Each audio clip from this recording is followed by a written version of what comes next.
नमस्ते दोस्तों, मैं डॉक्टर जगदीश राठौड़ और माइंड गैलेरी यूट्यूब चैनल में आप सभी का स्वागत है। दोस्तों, आज का हमारा सब्जेक्ट है आनुवंशिकता, हेरिडिटी। हेरिडिटी का मतलब होता है कि कोई प्रकार का हमारे जो गुणधर्म है एक पीढ़ी से दूसरे पीढ़ी में प्रवाहित होना। Heredity is the characters transfer one generation to the another generation. अगर माता पिता से हमारे बच्चों में और बच्चों से उनके बच्चों में इस तरीके से जो है कैरेक्टर ट्रांसफर होते रहते हैं। ये ट्रांसफर होने की जो प्रक्रिया है, इसी प्रक्रिया को आनुवंशिकता कहा गया है। अब ये जो क्रोमोसोम्स है, क्रोमोसोम्स ये हमारी जो रंग सूत्र है या गुणसूत्र है, इनके द्वारा ही हमारे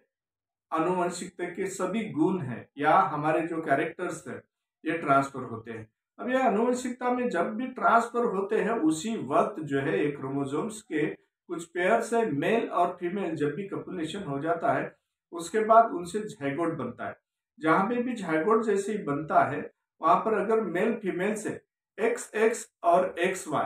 अगर ये पेयर अगर आते हैं और आने के बाद में एक साथ अगर XX आ जाता है तो वहां पर मेल की संभावना होती है, और जहां XY और जब भी आ जाते हैं वहां पर फीमेल हो जाता है। अब इसमें मेल और फीमेल तो तय हो गया, और इसी तरीके से हमारे वहां पर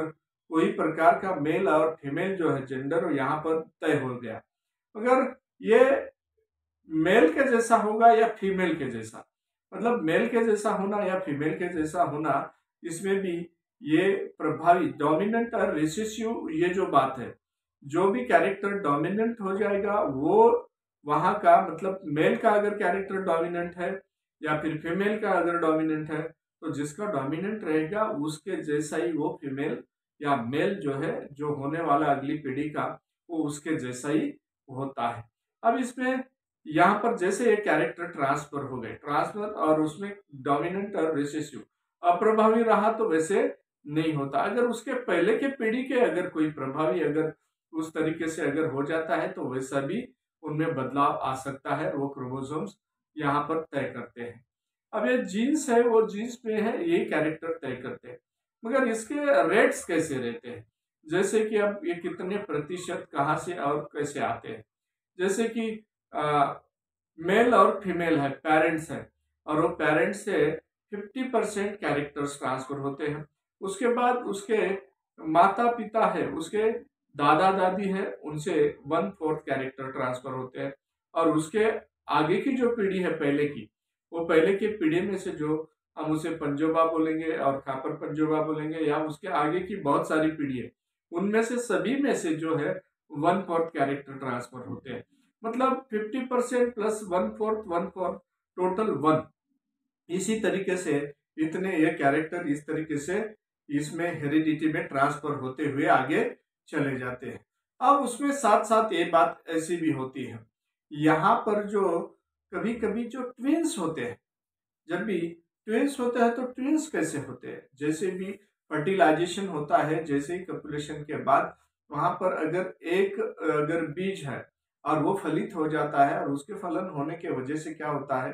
तो एक ही जीव को वहां पर या फिर एक ही वहां पर आगे की जो है जनरेशन में एक ही वहां पर जीव की निर्मित होती है। मगर एक से ज्यादा अगर बीज फलित हो गए तो वहां पर दो जीव अगर है, वहां फेवरेबल कंडीशन होगी तो दो अलग अलग जाइगोट होते हैं, और वो सेपरेटली इंडिपेंडेंटली वहां से ग्रोथ होते हैं, और उनसे दो जीवों की निर्मित हो जाती है, और दो जीवों की निर्मित हो गई तो यहाँ पर ये दो ट्विंस हो जाते हैं। अब ये दो ट्विंस में एक खासियत है, ये दोनों भी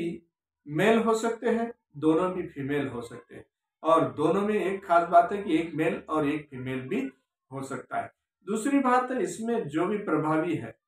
अब इसमें जो डोमिनेंट और रिसेसिव है, जैसे कि मेल के कैरेक्टर ज्यादा है वो अगर डोमिनेंट है तो उसके जैसा, और फीमेल है तो फीमेल जैसा, इसमें दोनों भी एक मेल जैसा और एक फीमेल जैसा भी हो सकता है। इसी तरीके से इसमें वहां पर जो पैटर्नल ट्विन जो बोलते हैं, इसको एक बीजी जोड़ी मूलक ऐसा भी कहा जाता है। अब उसके बाद में जो है आइडेंटिकल ट्विंस। आइडेंटिकल ट्विंस में एक बात ऐसी है कि यहाँ पर सिर्फ एक ही बीज फलित होता है, और एक ही बीज फलित होने के वजह से यहाँ पर उसके बाद जब भी उनको फेवरेबल कंडीशन मिल जाती है, जैसे फेवरेबल कंडीशन मिलती है वहां पर एक बीज के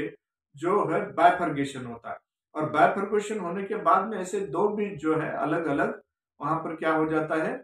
दोनों बीज अलग अलग सेपरेटली उनके न्यूक्लियस है, साइटोप्लाज्म है, और बाकी के जो भी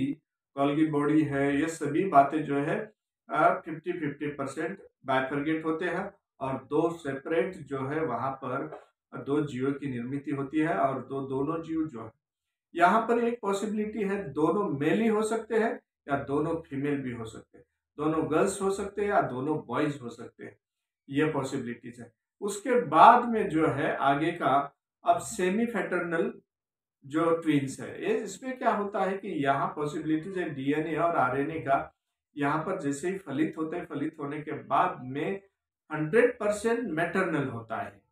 क्योंकि यहाँ पर मैटरनल का फीमेल का प्रभाव और वो डोमिनेंट होने के वजह से वैसे वहां पर वो होने की संभावना ज्यादा है। और उसके बाद में ऐसा होता है कि 78% ये पैटर्नल होने की संभावना होती है, और ये दोनों में से ये जो है इस तरीके से यहाँ पर ये जो एक प्रकार का सेमी पैटर्नल एक ट्विन हो सकता है। अब उसके बाद में जो है क्रॉस ब्रीडिंग कैसे होते हैं कि क्रॉस ब्रीडिंग के लिए जब भी सुपीरियर अगर है तो जो अभी जो है उससे ज्यादा सुपीरियर होने की संभावना, इवोल्यूशन थ्योरी में जो पीज के बारे में जो बताया गया है, तो वहां पर जो है पी जो है या पी मतलब हटाना जो है, इसका बीज जो है वहां पर उसमें येलो और उसके बाद ग्रीन है, और येलो और ग्रीन को जब भी क्रॉस किया गया, क्रॉस करने के बाद में जब भी क्रॉस होता है तो क्रॉस होने के बाद में जहां पर येलो है, येलो ये प्रभावी होता, और टॉल अगर है तो टॉल अगर, और दूसरा जो है दूसरा ग्रीन है, तो इसमें जैसी वहां पर वाई वाई और जी जी आ गया तो वो आर आर आ गया, तो इसके मतलब है कि वहां पर वाई प्रभावी जहां पर है वहां येलो जो है वहां पीस के बीज वहां पर निर्माण हो जाते हैं। और उसके बाद जो है दोनों यहाँ पर जो है ऐसा दिखाई दिया कि ये 4 और ये 4 मतलब 7 बार या 8 बार ये, और प्लस 2 बार मतलब यहाँ पर जो 7 8 9 बार ये पॉसिबिलिटीज है कि ये लोग हो सकते हैं।